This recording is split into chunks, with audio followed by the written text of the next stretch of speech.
The Rise of God's Captive, episode 56. Shalom was able to stay awake for her quiet time until 2:30 a.m. when she started feeling light-headed, yawning and struggling with sleep. Then she went to bed and made sure she slept in her husband's arms. It was a long, deep sleep for the two of them.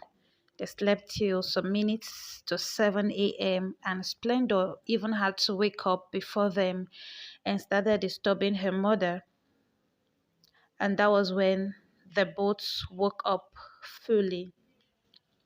Splendor, leave my hair, Shalom called out to the little girl who was busy pulling her hair and clothes as her own usual way of waking her mother. Splendid, you're awake already? Uchenna asked, smiling at Splendor, who paused and began to stare at him like someone seeing a stranger. Good morning, sir. Shalom greeted Uchenna. Good morning, he replied, smiling at his little girl who was still staring at him. See the way she's just looking at me like, who is this man? Uchenna said with a wide grin, referring to his little girl, and Shalom laughed, turning her face to see her very well. Splendor, why are you staring at your daddy like that? He's your dada.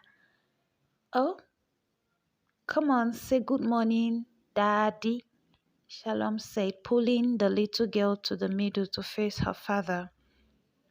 Say good morning, dad, she urged the little girl who couldn't stop staring at the laughing Uchenna and looked around the entirely new environment. So splendid. You have forgotten all the video calls I was making with you? You mean you can't recognize me? Uchenna asked, laughing and pulling the little girl to himself. In her mind now, she is wondering, who is this man sleeping on the same bed with us and where is this place? Shalom said, laughing. Exactly, Uchenna concurred with her. Splendid, come, let's play. I'm your friend though. That your friend you used to talk to on video calls. Uchenna carried her and was talking to her eyeball to eyeball while Shalom laughed at the two of them. You remember Dada? That's your friend whom you used to call Dada on phone? It's me, that's your Dada. He was talking to Splendor playfully.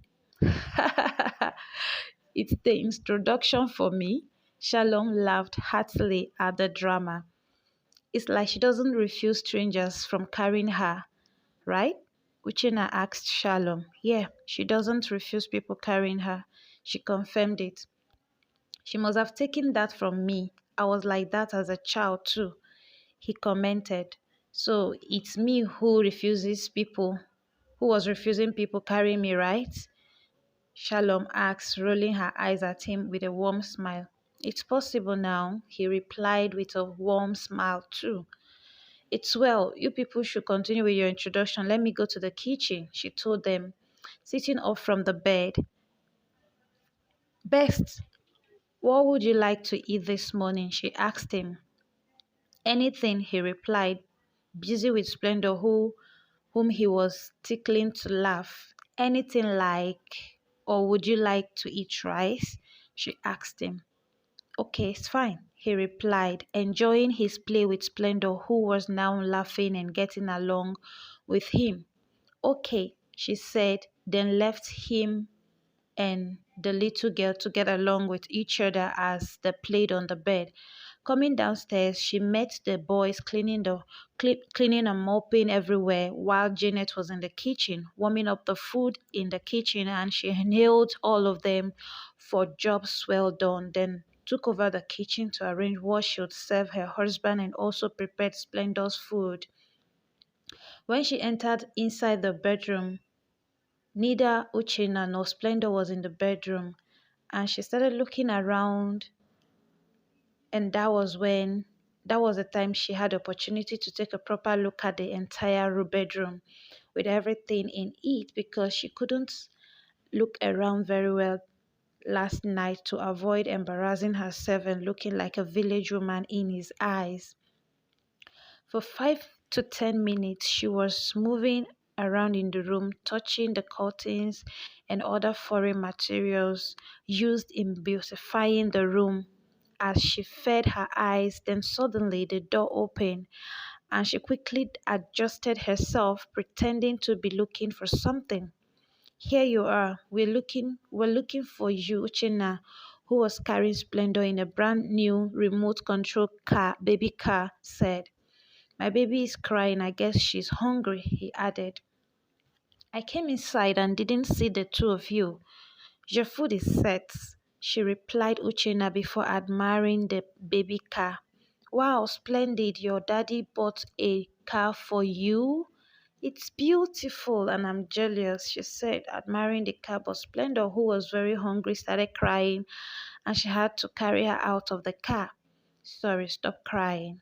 I made your food already. Shalom pacified the child. Best, you did not buy anything for me.